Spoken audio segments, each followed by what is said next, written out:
The home of common sense. Just time before we hit the top of the hour, just a brief chat about puberty blockers. Now, this was an emergency ban on puberty blockers that was brought in by the last Conservative government, and yesterday the High Court ruled that it was lawful.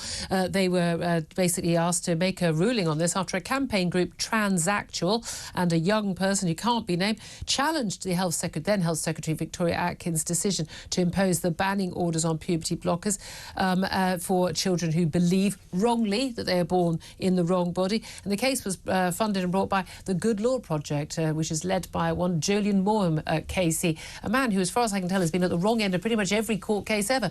Let's talk about this with Fiona McAnena, who's Director of Campaigns at Sex Matters. Hello to you, Fiona.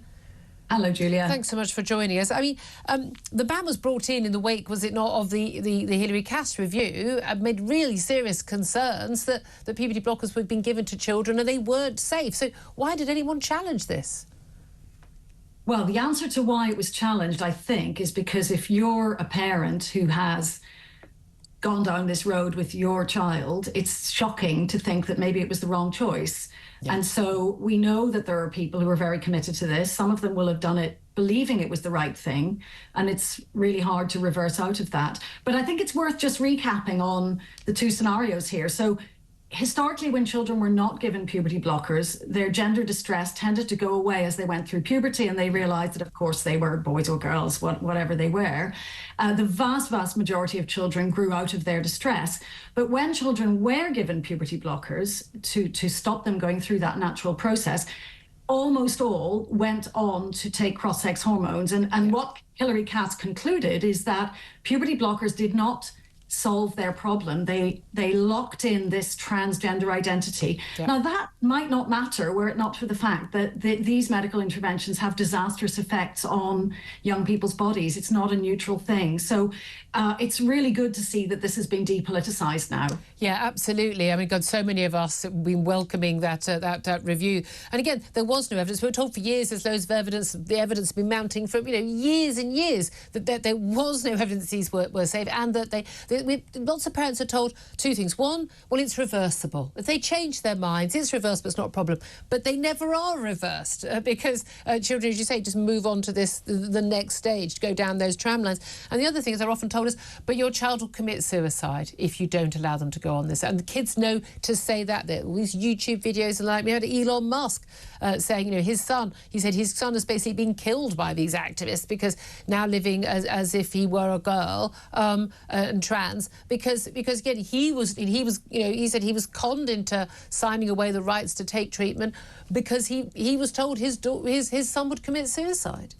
Yes, I mean, parents are put under terrible pressures. They have a distressed child in front of them, and the activists are telling them that although this treatment is pretty serious in its consequences, the alternative is worse. Yeah. And I really feel for those parents. They're put in an awful position.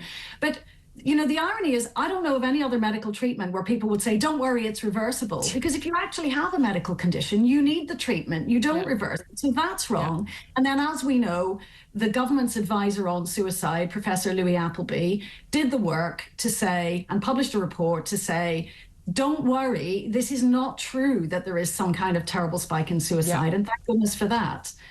And again, facts. All we need is the facts. I mean, mums who worry about giving their kid a paracetamol or a second spoonful of Calpol, for goodness sake, and we're told you have to be so careful about children's health. But no, it's absolutely fine. Give these incredibly powerful drugs that completely change their child's bodies and brains. That's fine. I mean, there was a letter published over the weekend of a father writing to a doctor, to a surgeon, saying, please don't cut off my daughter's breasts and ruin her life forever.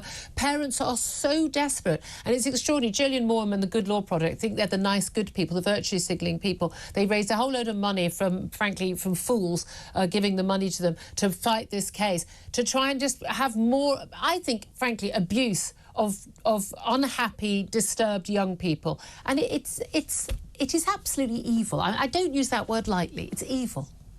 Well, there's an extraordinary reversal here, isn't there? Because if you really cared about those young people, you would say to them, don't worry, it gets better. Yes. Most children will grow out of this. You are not going to kill yourself. You wouldn't even talk about that. They're doing the opposite. But then you'd have to admit it was a feeling as opposed to reality, and that's where that falls down. Fiona McAnena, you've just done amazing work on this along with everyone at Sex Matters. Thank you very much indeed for joining us.